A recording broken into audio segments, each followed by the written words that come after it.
ধারাভাষ্যকররা হাসবেন নাকি ধারাভাষ্য দিবেন সেটাই যেন ঠিক করতে পারছিলেন না। কেননা নাজমুল হোসেন শান্ত এবং তাওহিদ হৃদয় মিলে যা করলো তাতে হাসি থামাতে পারেনি ভক্ত সমর্থকরা পর্যন্ত।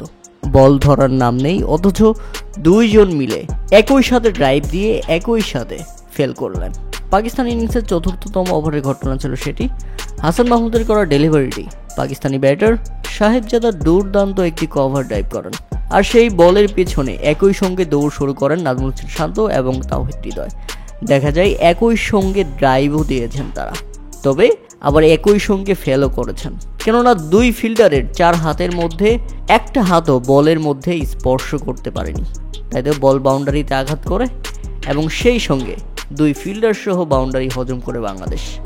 দুই ফিল্ডার এইভাবে দৌড়ে গিয়েও যখন বল আটকাতে না পারে তখন ব্যাপারটি হাস্যজনক হয়ে যায়, এটা সত্যি।